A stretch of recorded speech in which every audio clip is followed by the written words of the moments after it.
ஷாம்சன் அண்ணன், உங்களிடமிருந்தே ஆரம்பிக்கிறேன். கூட்டணி கட்சிகளுக்கான ஒரு டீ பார்ட்டியை கொடுத்திருக்கிறார் முதலமைச்சர் மு க ஸ்டாலின். தமிழ்நாட்டில் இல்லை, இந்தியாவிலேயே இதுவரைக்கும் இத்தனை ஆண்டு காலம் தொடர்ந்து இருக்கக்கூடிய ஒரு கூட்டணியா மதச்சார்பற்ற முற்போக்கு கூட்டணி இருக்குது அப்படிங்கிற ஒன்றை சொல்கிறார். வழக்கமா டீ பார்ட்டி வேறு சில காரணங்களுக்காக நடக்கும். இந்த டீ பார்ட்டியை எப்படி புரிஞ்சுக்கிறது? கூட்டணி கட்சிகளின் ஒருங்கிணைப்புக்காக கொடுக்கப்படுகிற தேநீர் விருந்து தான். நீங்கள் குறிப்பிடுகிற அந்த டீ பார்ட்டி என்பது 1999 சோனியா காந்தி டீ பார்ட்டி என்று நினைக்கிறேன். அதாவது சுப்பிரமணிய சாமி அவர்கள் கொடுத்த டீ பார்ட்டி. அது வெற்றியில் முடியவில்லை. அதை தாண்டி இப்போது நாம் பார்த்தால் சட்டமன்ற தேர்தல் களத்திலே 3 விஷயங்கள் அடிப்படை. ஒன்று, முதலமைச்சர் வேட்பாளர் யார். அடுத்தது தொகுதி வேட்பாளரின் மெரிட். மூன்றாவது கீழ்மட்டத்தில் இருக்கிற கட்சி தொண்டர்கள், கட்சி எந்திரம், அது கட்டுப்பாடோடு கவனத்தோடு பணியாற்ற வேண்டிய கடமை. இந்த 3 விஷயத்தை தாண்டி தேர்தல் வெற்றி சாத்தியம் இல்லை. மற்ற எல்லாமே சைடு தான். தேர்தல் வாக்குறுதிகளாக இருந்தாலும் சரிதான், அல்லது பிற விஷயங்களாக இருந்தாலும் எல்லாமே சைட் லைட் தான். ஹைலைட் இந்த 3 தான். அப்ப இந்த 3ல பொதுப்படையாக பார்த்தால் எடப்பாடி பழனிசாமி அவர்கள் முதலமைச்சராக இருந்தவர் கிட்டத்தட்ட 4 வருடங்கள், 4.5 வருடங்கள்னு கூட வச்சுக்கலாம். ஏன்னா 2017 அந்த பிப்ரவரியிலேருந்து கணக்கில் எடுத்தோம்னா, முதலமைச்சர் மு க ஸ்டாலின் இப்போதைய முதலமைச்சர் 5 வருடம். அதற்கு முன்னால் அவருக்கு அமைச்சர் அனுபவம் இருக்கிறது. எடப்பாடி பழனிசாமி அவர்களுக்கு அமைச்சர் அனுபவம் இருக்கிறது. 2 பேரும் கிட்டத்தட்ட ஒரே மாதிரியான ஃபுட்டிங்ல தான் இருக்கிறாங்க. அப்போ முதலமைச்சர் கேண்டிடேட் என்பதை தவிர்த்து நம்ம பார்க்கும்போது களத்தில் இருக்கிற வேட்பாளர்களோட மெரிட்டு அது தொகுதிக்கு தொகுதி மாறுபடும். ஒவ்வொரு தொகுதிக்கான கணிப்புகள் வேற வேற. இப்போ மூன்றாவதே நான் முக்கியமாக பார்ப்பது தொண்டர்களோட அந்த கட்டுப்பாடு, ஒழுங்கு, கவனத்தோடு தேர்தல் பணியாற்றுதல், அவர்களுக்கான ஏற்கனவே இருக்கிற அனுபவம், பூத் லெவலில் இருக்கிற ஏஜென்ட்ஸ், பிஎல்ஏஸ், அவங்க யார். ஏன்னா எஸ்ஐஆருக்கு பிறகு அது ரொம்ப நமக்கு முக்கியமாக படுகிறது. அந்த வகையில் திமுக கூட்டணி சற்று முன்னணியில் இருக்குங்கிறது தான் என்னோட கருத்து. முதல்ல இருந்தே அதாவது ஒரு 5-7% பெர்சன்டேஜ் பாயிண்ட்ல அவங்க முன்னாடி இருக்கிறாங்க. அப்போ அதை எட்டி பிடிப்பதற்கு அதிமுக முயற்சி செய்யும். திமுக கூட்டணியில் இருக்கிற அனுகூலம் நம்பர் ஆஃப் பார்ட்டிஸ். இப்ப நீங்க குறிப்பிட்ட தேநீர் விருந்து ஏன் வருகிறது? இதுக்கு முன்பு போன தடவை தேநீர் விருந்து கொடுக்கல, இந்த தடவை கொடுக்கிறாரு. 23 கூட்டணி கட்சிகள் கண்டிப்பாக ஒத்துழைப்புங்கிறது ரொம்ப ரொம்ப முக்கியமா போயிடும். அதுக்காக ஒரு கோஆர்டினேஷன் கமிட்டி போட முடியாது என்றால் என்னென்ன பணிகளை யார் யார் ஆற்றுவது, எப்படி கிளாஷ் இல்லாமல் இருக்கிறது, இதெல்லாம் பெரிய அளவுக்கு வலியுறுத்த வேண்டிய கடமை திமுக கூட்டணியில் இருக்கிறது. குறிப்பாக தேசிய கட்சியான காங்கிரஸ் கட்சி இன்னைய தேதி வரைக்கும் வேட்பாளர் பட்டியலை வெளியிடவே இல்லை. அங்கேயும் அப்படிதான் பாஜக வெளியிடல. எடப்பாடி பழனிசாமி அவர்கள் ஏற்கனவே டூர் கிளம்பியாச்சு. மயிலாப்பூர்ல அவங்க ஸ்டார்ட் பண்ணியாச்சு. ஆனா இன்னமும் ஒரு 27 சீட் வச்சிருக்கிற பிஜேபி, இங்க 28 சீட் வச்சிருக்கிற காங்கிரஸ் ரெண்டுமே வேட்பாளர் பட்டியலை வெளியிடாம ரொம்ப காலம் தாழ்த்துறாங்க. இங்க வேட்புமனு தாக்கலே நமக்கு தொடங்கிருச்சு. பக்கத்து மாநிலம் பாண்டிச்சேரி உதாரணத்தை எடுத்து பார்த்தா காங்கிரஸ் கட்சி எப்போதுமே அந்த குழப்பத்திலேயே தான் அவங்க நீடிச்சுக்கிட்டே இருக்கிறாங்க. அப்போ கண்டிப்பாக ஏதாவது ஒரு வகையான கோஆர்டினேஷன் தேவை என்று மு க ஸ்டாலின் நினைக்கிறார். அது நான் தவறுன்னு சொல்லல. இதை தாண்டிய சில விஷயங்கள், அதைத்தான் நம்ம பரப்புரை சார்ந்த விஷயங்கள், அதைத்தான் நம்ம இந்த தேர்தல் காலத்துல பார்க்க வேண்டியது வரும். அதை தாண்டிய விஷயங்களா நீங்க குறிப்பிடுறது. அது தாவேக தலைவர் விஜயனுடைய இன்றைய பரப்புரை தொடங்கி இருக்கிறது. நாம் தமிழர் ஒருங்கிணைப்பாளர் பேசக்கூடிய அம்சங்கள் அதுல ஏதாவது முரண்பாடாகவோ இல்லை அது கல யதார்த்தத்தை எதிரொலிக்கக்கூடியதாகத்தான் இருக்கு அப்படின்னு பாக்குறீங்களா? சீமான் அவர்கள் கூட்டணி பலமே இல்லாமல் போட்டி போட்டு வெற்றி பெறுவது ரொம்ப ரொம்ப கடினம். அது அனைவருக்குமே தெரிந்த விஷயம்தான். பெர்சன்டேஜ் பாயிண்ட்டை கூட்டலாம்.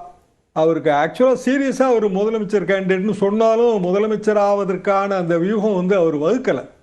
முதலில் இருந்தே அப்படிதான் இருக்கிறது, போக போவோம் அப்படிதான் இருக்கும். என்ன காரணம்னா வேட்பாளர்கள், அவர்களுக்கான பணபலம், இதெல்லாம் தாண்டி 234 தொகுதிகளிலும் சுற்றி சுழன்று பிரச்சாரம் பண்ணும்போது கீழே இருக்கிற கட்டமைப்பு, இது எல்லாமே அங்க ப்ராப்ளம் தான். விஜயை பொறுத்த வரைக்கும் அவரோட பிரச்சனை நான் என்ன பார்க்கிறேன் அப்படின்னா, தொண்டர்கள் மத்தியில எந்த விதமான ஒரு ஒழுங்கும் இல்லை. சுத்தமா அது லேக்கிங்க. இப்போ நம்ம தேர்தல் பிரச்சாரத்துக்கு போறோம், நமக்கு பாதுகாப்பு, தலைவர்களுக்கு பாதுகாப்பு, போலீஸ் பாதுகாப்பு எல்லாம் ஆயிரக்கணக்கான போலீஸ் எல்லாம் போட்டு நம்ம பாதுகாக்க முடியாது. அது இம்பாசிபிள், வெர்ச்சுவலி இம்பாசிபிள். யார் வந்து உண்மையாவே ஒழுங்கு கட்டுப்பாடெல்லாம் கொண்டு வரணும்னா களத்துல இருக்கிற தொண்டர்கள் தான். பாத்தீங்கன்னா அவங்க வந்து கீழ்மட்டத்துல நமக்கு அமைப்பு இருந்துச்சுன்னா அவங்க ஒழுங்குபடுத்திடுவாங்க. தலைவர் வந்து வேகமாக பிரச்சார பாயிண்ட தாண்டி போறதுக்கு அவங்க உதவி செய்வாங்க. யாராவது தொண்டர்கள் மீறலாம், அவங்கள வந்து இவங்க வந்து அமைதிப்படுத்துவாங்க. அது வந்து ரொம்ப ரொம்ப லேக்கி. இப்படியே போனாருன்னா அவரால் வந்து எதையுமே வந்து பிரச்சாரத்தை முழுமையா முடிக்கவே முடியாது. வெறும் சினிமா ஸ்டார்னு கணக்கில் எடுக்காதீங்க. சினிமா ஸ்டார் பிரச்சாரங்கள் நான் எவ்வளவோ பார்த்துருக்கிறேங்க. இப்போ அந்த காலத்துல வந்து எம்ஜிஆர் வந்து 62ல தேனியில வந்து எம்ஜிஆர் SSRங்க கூட்டத்துல இருந்து ஒருத்த கத்திய வீசிட்டா, SSR தான் வேட்பாளர். அப்ப எம்ஜிஆர் அதை லாபமா பிடித்தார். இதெல்லாம் ஒரு பேசு பொருளாக மாறிய விஷயம். 67 SSR மட்டும்தான். எம்ஜிஆர் வந்து குண்டடிப்பட்டு அவர் பிரச்சாரத்துக்கே போகல. ஜெயலலிதா வந்து 82 திருச்செந்தூர் தேர்தல் பிரச்சாரம், அதுக்கு பிறகு 88 அவங்க அதிமுக ஜெய சார்பாக, அதற்கு முன்பு அதிமுக சார்பாக வந்து 84 பிரச்சாரம்.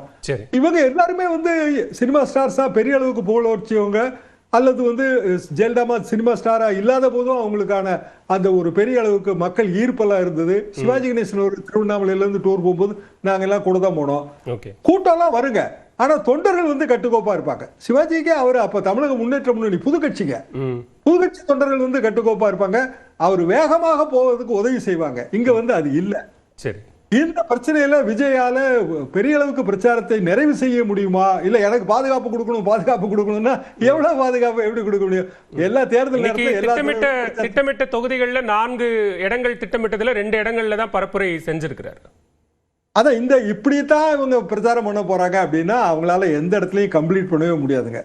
அப்படின்னா அவரோட அந்த அவரு திமுகவுக்கு மாற்று அப்படின்னு வைக்கிற அந்த வாதமே கூட அடிபட்டு போயிடும்.